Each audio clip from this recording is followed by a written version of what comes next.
What's shakin', wrestling fans? Welcome to another edition of the Next Gen podcast, where we review WWE's developmental brand NXT and what's going on down there, the stars of the future. And we're seeing what's going on with them today.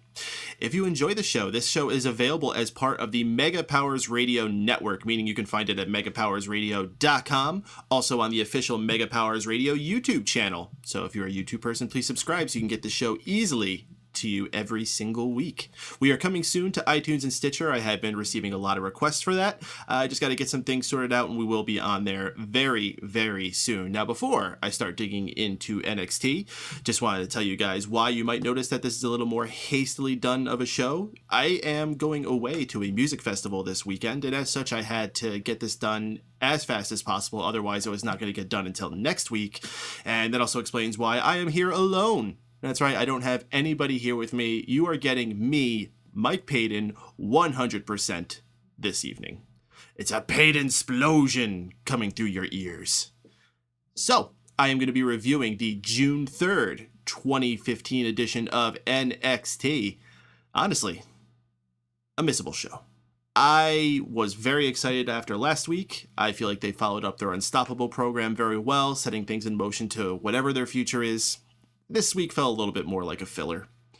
We begin the show with a recap of Elimination Chamber, which was this weekend. Kevin Owens, a big, big victory over John Cena. I'm sure you want to hear the opinions about that. We actually did a full review of Elimination Chamber on Smark Out Moments Smack Talk podcast. So if you want to hear my full opinions about that, as well as everyone else as part of the team, go check that one out. The intro of the show plays, and we welcome the crowd chanting NXT very heavily. This crowd is always just so into the show, always having a good time. Really helps me get into the show more than I can with most of them, where the crowds are just sitting on their hands. We're told that sometime tonight, NXT General Manager William Regal is going to be dropping a major announcement on us. So look forward to that. Our first match of the evening, Tyler Breeze versus Adam Rose. Now, immediately, Adam Rose just is looking completely different. He's coming out without his entourage. He has this really defeated look to him. He does that thing where he raises his hands to the crowd, and the crowd is supposed to go, yay! But he was so lethargic while doing it, and he was just like, yay.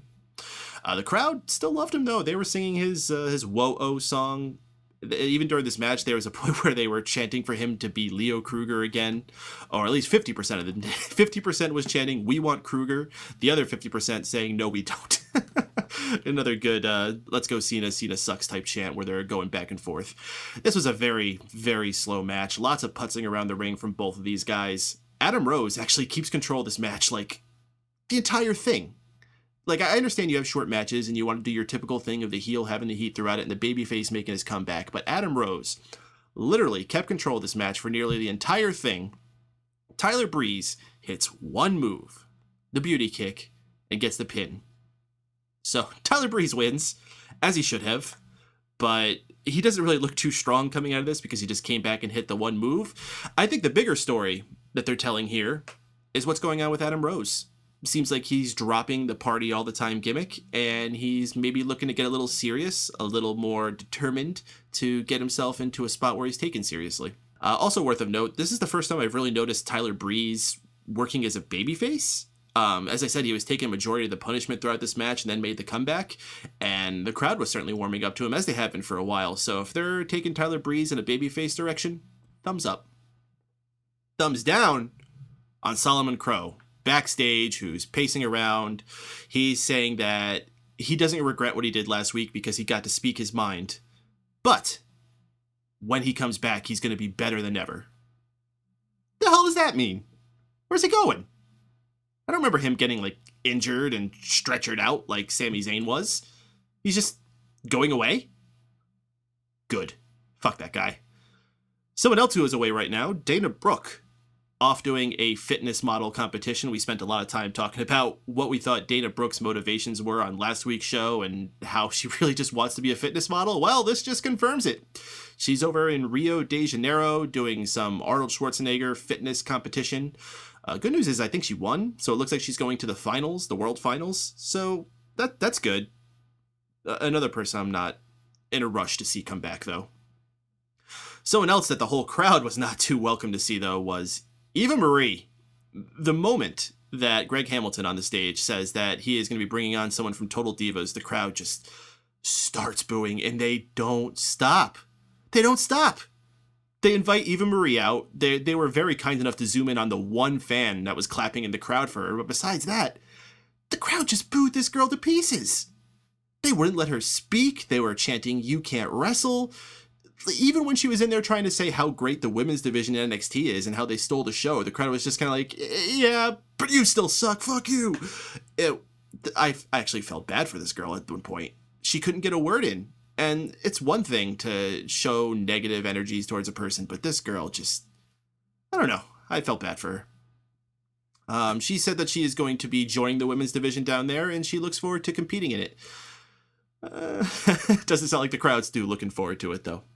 William Regal is set up in sort of a press conference type thing. He announces that the July 4th show that WWE is going to be holding in Japan, which is already looking like an amazing show with Brock Lesnar versus Kofi Kingston, John Cena, Chris Jericho, a lot of big names going to be on that show. They only go to Japan maybe once every 2-3 years. It's not a common time they go over there, so it's a big deal just for them to be in Japan. Having a guy like Brock Lesnar on the show, how many appearances does he make? So that's a big deal. But William Regal said he wanted to have something to bring to the table for the show as well. He said that NXT will be represented with Kevin Owens defending the NXT title against Finn Balor. Excellent. This match was set up, of course, by Finn Balor becoming the #1 contender at Unstoppable, so we knew this match was going to be coming up soon. We didn't know how soon. I was thinking maybe whenever that next NXT event is. I think that's in October? September? Oh my gosh. So thank goodness that they're making this happen a lot sooner than that. I am going to go ahead and make an early prediction that Finn Balor is taking this title. He has massive history in Japan, as he alluded to in a little promo he did later in the show, as Kevin Owens does as well. But I think this is the perfect place, a nice, big, fresh crowd with lots of buzz surrounding this event, and excellent place to get started on the reign of Finn Balor for NXT. Something else worth mentioning is that this show will be on the WWE Network. Fucking fantastic!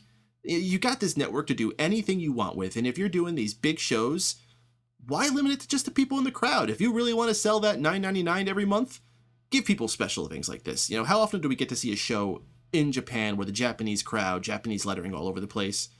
Well, unless you're watching New Japan. I'm looking forward to it. It's supposed to air at something like 6:30 a.m. Eastern time here in New York, but I'll be watching. You could bet that. It's not like I have anything else more important going on July 4th, eh? We had our women's match of the evening. It was the, I don't know if I'm getting this nickname right, the Princess of Staten Island? Did I get that right? Carmella going against Alexa Bliss, newly formed with Blake and Murphy, or BAMF as they're going by. This was a slow Divas match. Carmella starts the match very heavy with the Fez press and lots of punches, so it starts off hot, but very quickly Alexa takes over the heat. She's doing lots of headlocks and ground submissions, and she's not like Sasha Banks or Charlotte where she can do all these ground submissions and it's enticing and fun to watch. It's just dragged. The only thing that helped was the fact that you had Cass, Enzo, and Blake and Murphy on the outsides of the ring and shouting. It's kind of sad. The best part of this match is the guys on the outside shouting. Alexa gets a victory with the quick roll-up while holding the ropes. Rhyno is backstage being interviewed, saying that it's time for him to refocus on why he came to NXT. That reason? To become the NXT champion. Good. This is what every wrestler should be. Every wrestler that is active on whatever roster it is should be looking to become champion where they are. It doesn't matter who you are. Young, old, from the most badass guy down to the most comedic jobber. Every single one of those should have their eyes on that prize and wanting to get it. So Rhyno, yes, we all know he's there as a veteran to help pass on some of his knowledge onto the younger guys, maybe give him the rub by giving a few losses to them. But that doesn't mean he shouldn't be coming in there and acting like he wants to be the top dog and win that title. So fantastic promo there. He's going to start that journey by taking down the #1 contender tonight, Finn Balor. And that's our main event, Rhyno versus Finn Balor. We get a video of Sami Zayn. Is a surgery video where they're showing him in the doctor's office and his I hate when they show these videos of like the camera inside somebody while they're sawing away at bone or cutting away at tendons or something. It always creeps me out. Absolutely ridiculous. We can't have a match where someone gets blood. We have to completely stop the match or whatever their procedures are these days. But we can just clearly show, like with no warning, these videos of someone's arm all completely cut up and a camera shoved inside. No big deal whatsoever. Sami Zayn, wish him a speedy recovery. Bad time to get an injury. And as he said, the sports doctors often say there's no good time to get an injury, and that's absolutely true. But I had to feel like this guy was just like Kevin Owens, main roster bound sooner than later. But looks like for now he's going to have to be held back. And this video was a good way to remind us that, hey, you love Sami Zayn. Don't forget him. He'll be back soon. Our tag match was the Vaudevillians returning after quite a hiatus. I couldn't tell you how long it was, but they were really selling the fact that the Vaudevillians haven't been around for a while, and I can't tell you the last time they were there, so I'm going to take their word for it. They're going against the team of Jason Jordan, who, if you remember last week, was found in a gym and approached by... Crap, I can't even remember his name. The guy with the towel. But he told the guy with the towel that he has a tag team partner already in mind, and that guy ended up being Marcus Louie. Very odd choice. Speaking of people we haven't seen on TV for a while, Marcus Louie. How does this guy even still have a job? I wouldn't be surprised if this is the last time we see him. This is really his choice of opponent? Like when he could have had Towel Guy or Ty Dillinger? He's going to go with Marcus Louie? Oh, goodness. Vaudevillains get the victory with this with their Whirly Dervish finisher. Appropriately so. Jason Jordan's not happy with Marcus Louie, and we can only assume that going forward, he's probably going to be trying different partners every week until he finally settles on Towel Guy. Just going to call him Towel Guy. We get a video package for Sasha Banks. Very similar to the one we got last week for Becky Lynch, only this one doesn't really provide as much new info. It's just a way to expose her, not in the kind of way that many people probably hope for her to be exposed.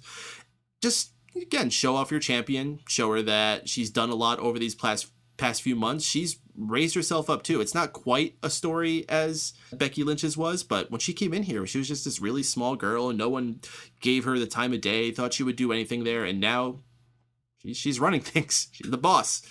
So, good to keep doing these videos. I hope we see lots of these, not just for the divas. I think they need to expand into some of the other guys, but cool. Finn Balor has a really short 30-second little promo where he talks about fighting in Japan again, saying how he won 11 championships there. He's ready to take another one. Short, sweet, to the point. Finn Balor's awesome. We get ready for our main event of the evening. Yeah, I love these one-hour shows. You can just get through them so fast. We have Greg Hamilton announcing it. I said his name a few times. I know this guy's been with the company for a while, but I've never really taken notice to him. I think tonight was the first time he actually did full-time announcing duties from the first match all the way to the last, and I gotta say, I like this guy. He's got a lot of energy. He seems like he knows his stuff. Like, he wasn't standing there with cue cards. He knew all the information for these people coming out to the ring. He was confident. He had a perfect voice. It was booming and clear.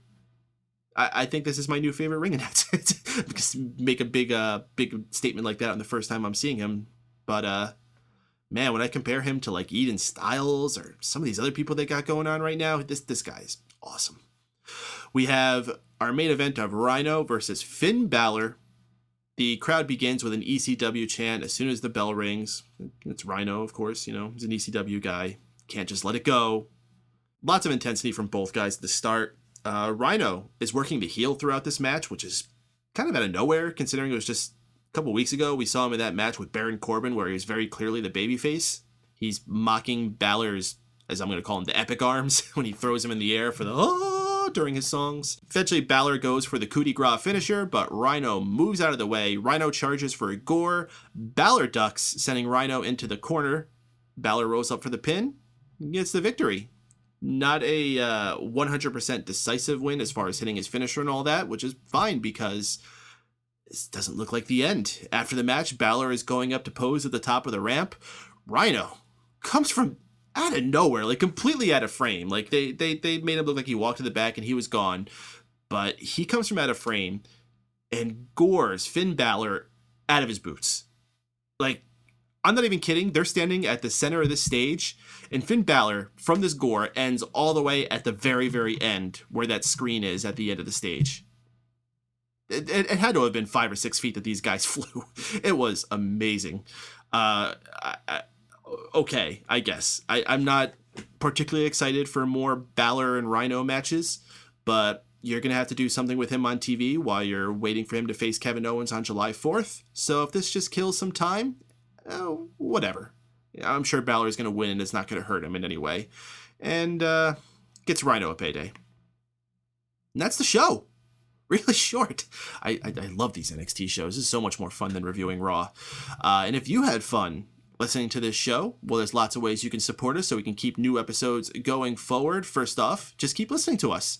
We're on YouTube. We're coming soon to iTunes and Stitcher. You can find this podcast as part of the Mega Powers Radio Network at megapowersradio.com. I've started posting them in archive form on keepingkayfabe.com as well. So find it on all those places. Rate, review.